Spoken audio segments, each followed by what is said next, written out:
Bonjour à tous et bienvenue sur Lidl Cuisine. Je suis super content d'accueillir à nouveau Clovis et Clara. Comment vous allez? Très bien. Très bien. Ça va depuis nos galettes sans brocoli? Ouais. Vous avez refait la recette à la maison? Oui. Alors, avec ou sans brocoli? Avec. Ça m'aurait pas étonné. Dites-nous en commentaire si vous avez testé cette recette de galettes façon pancake avec voilà, le jambon et tout qu'on a fait. Aujourd'hui, je vous ai promis qu'on ferait une recette sucrée. Alors, on va faire des scones. Ouais. Vous connaissez ou pas? Non.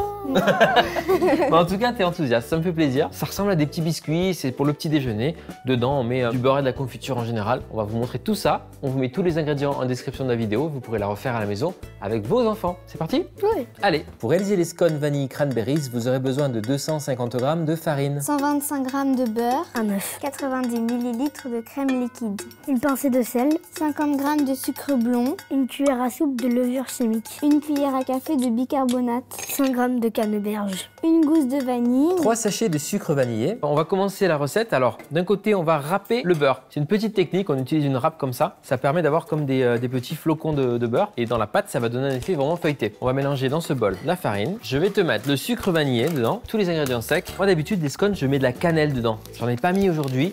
Parce que je me suis dit, je suis pas sûr que les enfants aiment ça. Est-ce que vous aimez la cannelle? Pas trop. Pas trop. Pas trop. J'ai bien fait de pas mettre de cannelle. On a mis de la vanille, ça se passe partout. Une pincée de sel et du bicarbonate. C'est un peu comme la levure chimique. Hein. Ça aide à faire lever les gâteaux. Et surtout, ça aide à les garder bien moelleux. Voilà. Une cuillère à café. J'ai une gousse de vanille. On va prendre les graines de la gousse de vanille. Je vais te mettre les graines de gousse de vanille dedans. Si tu veux, tu peux continuer à mélanger tranquillement. Une demi-gousse, ça suffit, c'est bien. Et ensuite, on va rassembler le beurre et la farine. C'est bon le beurre? Il en faut vraiment 125 g. Tu vois, j'appuie bien pour avoir des gros morceaux de beurre. Ça fait comme des pâtes, on dirait. Alors le beurre, il faut le passer au congélateur avant de faire ça. Hein. S'il est mou, vous n'allez pas réussir. Donc nous, on a mis le beurre au congélateur 15 minutes avant de commencer la recette. Comme ça, il était bien dur. Là, c'est parfait. Ah. Tu vois, ça te fait comme des petites pâtes de beurre. Alors, on a notre mélange sec ici. On a le beurre ici. Je vais mélanger les deux.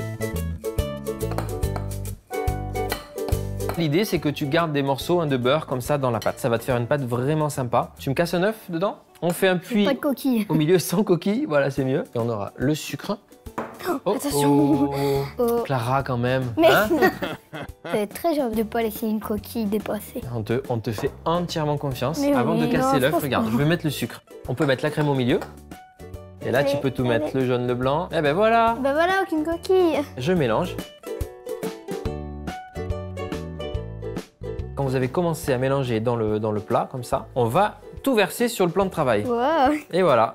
Et là, vous allez travailler, les enfants. Vous allez pétrir avec la main, mais vous allez vous débrouiller pour me faire une pâte avec ça. Ah. Essayez d'écraser comme ça, là, tac. Voilà. Formez-moi une boule comme ça, c'est bien. On la travaille pas trop longtemps la pâte parce que comme nos mains sont chaudes, ça va faire fondre le beurre.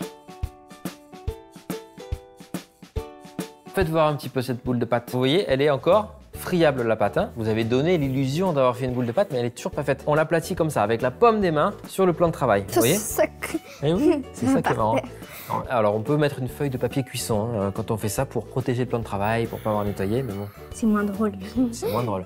Là, regardez, là, je commence à avoir une boule de pâte. Voilà, là, c'est bon. On va pas le faire plus parce qu'on veut garder, regardez quand même, il y a quand même encore les morceaux de beurre.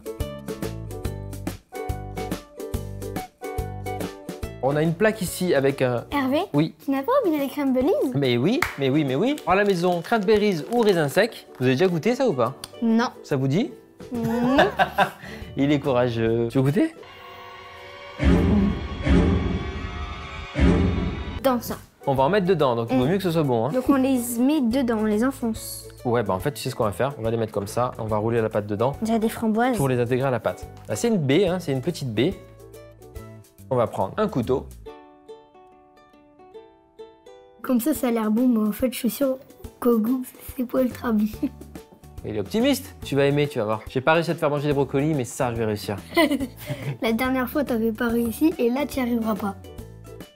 Un tout petit peu de lait, un pinceau pour toi. Tu vas pouvoir passer ton lait tranquillement sur les scones comme ça. On peut aussi utiliser du jaune d'œuf. Carrément. Un jaune d'œuf ou même un œuf anti-battu. Et une fois que c'est fait, Clovis va venir avec son sucre, sa cassonade, mettre un tout petit peu. Un petit peu, hein. Pense au brocoli là. Tout dans la modération. Ah non. Juste un petit peu, ça fait une petite croûte croustillante sur vos scones. Ah ouais, Clovis, tu vas bien là. Et voilà. Avec un scone, on peut faire tous les scones. On va pouvoir passer les scones au four sans le pinceau, c'est mieux. 10 minutes de cuisson à 200 degrés. Regardez les enfants, votre réussite. Waouh. Alors ils sont encore un petit peu chauds, alors les scones en sortant du four ils sont un peu mous, mais là ça va, hein. Ils sont bien cuits dessus, avec le sucre comme on a mis, ça sent bon. Ah, ça veut dire quoi? Oui, non? C'est trop bon. Ça sent bon. Ça c'est top hein, pour le petit déjeuner. Comme je vous disais, vous les coupez en deux, vous mettez de la confiture dedans, même du beurre. Même si on sait qu'il y a déjà beaucoup de beurre dans la préparation. Ça vous dit d'essayer de goûter? Oui. Même si c'est un peu chaud. Trop bon, c'est croustillant.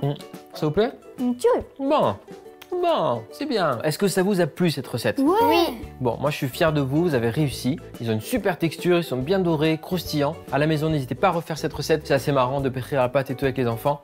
Puis dedans, vous pouvez mettre des choses différentes, des pépites de chocolat, des zestes d'orange ou de citron par exemple, des raisins secs, un petit peu de cannelle, voilà, ce que vous aimez. Merci les enfants d'avoir été avec moi, vous avez été au top. J'espère qu'à la maison, vous allez refaire cette recette. N'hésitez pas à nous dire en commentaire si vous comptez faire les scones, si vous avez aimé. Et puis si vous aimez les recettes pour les enfants, par les enfants. On vous dit à très vite sur Lidl Cuisine, abonnez-vous si ce n'est pas encore fait. Allez, au revoir. Au Ciao. revoir.